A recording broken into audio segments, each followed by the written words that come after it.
జోగులాంబ గద్వాల జిల్లా కలెక్టర్ కార్యాలయం ముందు బీఆర్ఎస్వి ఆధ్వర్యంలో నిర్వహించిన హలో విద్యార్థి చలో కలెక్టరేట్ ముట్టడి కార్యక్రమం ఘన విజయవంతమైంది. ఫీజు రియంబర్స్మెంట్ విడుదల చేయాలంటూ 500 మందికి పైగా విద్యార్థులు కలెక్టరేట్ వద్ద ఆందోళన చేపట్టారు. ఈ సందర్భంగా బీఆర్ఎస్వి రాష్ట్ర నాయకుడు జిల్లా కోఆర్డినేటర్ కురువ పల్లయ్య నేతృత్వంలో కలెక్టర్కు వినతి పత్రాన్ని ఇచ్చారు. ఫీజు బకాయిలు చెల్లించకపోవడం వల్ల ప్రైవేట్ కాలేజీలు మూతపడే పరిస్థితి ఏర్పడిందని ఆయన తీవ్రస్థాయిలో విమర్శించారు. విద్యార్థులకు హామీ ఇచ్చిన పథకాలను కాంగ్రెస్ ప్రభుత్వం అమలు చేయలేదని ఆరోపించారు. 15 లక్షల విద్యార్థులు ఫీజు బకాయిలను తక్షణం విడుదల చేయాలని డిమాండ్ చేశారు. ప్రభుత్వం స్పందించే వరకు తమ పోరాటం కొనసాగుతుందని బీఆర్ఎస్వి నాయకులు హెచ్చరించారు.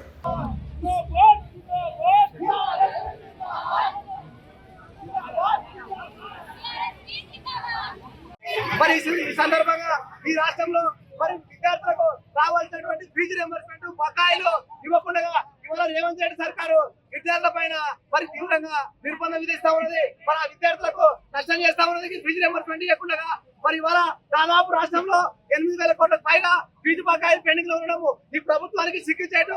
మరి ఇవాళ ప్రైవేట్ యాజమాన్యాలు మరి కాలేజీలు మూసేసే పరిస్థితి అంటే ఎంత దౌర్భాగ్య పరిస్థితి ఈ రాష్ట్రంలో ఉందో ఇవాళ చూస్తా ఉన్నాం. మరి అదే విధంగా నోటీస్ ఇచ్చినారు ప్రైవేట్ యజమానులు, మేము కాలేజీలు బంద్ చేస్తామని. మరి నోటీసులు ఇవ్వడం అంటే ఈ రాష్ట్రంలో విద్యా వ్యవస్థ నాశనం చేయడమే. ఈ రేవంత్ రెడ్డి ప్రభుత్వానికి, ఈ కాంగ్రెస్ ప్రభుత్వానికి బడుగు బలహీన వర్గాలు చదువుకునేటువంటి విద్య పైన చిత్తశుద్ధి లేదు.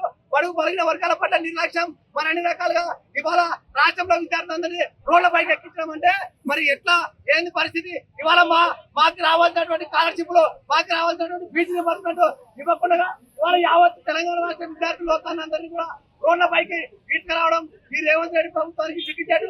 ఖచ్చితంగా మా బీఆర్ఎస్ భారత రాష్ట్ర విద్యార్థుల పక్షాన ఈ రాష్ట్రంలో మరి ఈ రోజు అన్ని కలెక్టరేట్లు ముద్రించడం జరిగింది. తక్షణమే రేవంత్ రెడ్డి ఖచ్చితంగా రేపు 3వ తేదీ వరకు ఖచ్చితంగా ఈ రాష్ట్రంలో ఉన్నటువంటి ఫీజు రియంబర్స్మెంట్ 8,000 కోట్ల బకాయిలను ఖచ్చితంగా ఇవ్వాలి. లేకుంటే నిరవాధిక బంద్ చేసి రోడ్ల మీద కూర్చుంటాం. ఖచ్చితంగా నేను తిరగలేము. ఈ రాష్ట్రంలో విద్యా వ్యవస్థ ఇంతవరకు విద్యాశాఖ మంత్రి లేకపోవడం సిగ్గుచేటు. ఇవాళ విద్య పైన రివ్యూ చేయాలన్నా మరి ఇవాళ ఎందుకు విద్యాశాఖ మంత్రి నియమిస్తలేవు? మరి విద్యార్థుల పట్ల మరి ఇలా అనేకమైనటువంటి సమస్యలు ఉన్నాయి. ఇవాళ గురుకులాల్లో గురుకులం వస్తుంది. ఇవాళ డిగ్రీ పీజీ చేసుకున్న వాళ్ళు టీచర్లు ఇవ్వమంటే ఇస్తలేరు. మరి పైసలు ఎట్లా చదవాలని ఇవాళ యావత్తు విద్యార్థులకు మొత్తం అడుగుతా ఉన్నది. మరి ఇవాళ చూస్తా ఉన్నాం, నిరుద్యోగులకు 4,000 వృత్తి ఇస్తున్నాడు, ఇవాళ అది లేదు. ఇవాళ చదువుకునే విద్యార్థులకు స్కూటీలు ఇస్తున్నాడు. అంటే 18 ఏళ్ళు పైబడే ఉన్నటువంటి విద్యార్థులకు స్కూటీలు ఇస్తున్నాడు. ఇవాళ స్కూటీలు ఇచ్చినాడా? ఎస్సీ ఎస్టీ విద్యార్థులకు 10వ తరగతి పాస్ అయితే 10,000 ఇస్తున్నాడు. ఇచ్చాడా?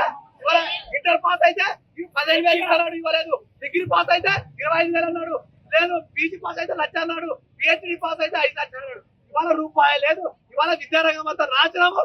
విద్య పైన కళ్ళ బల్లి మాట తప్ప ఏం లేదు. విద్యారంగానికి 7% నుంచి 15% బడ్జెట్ పెడుతున్నాడు. మరి రంగానికి 15% బడ్జెట్ కేటాయించలేదు.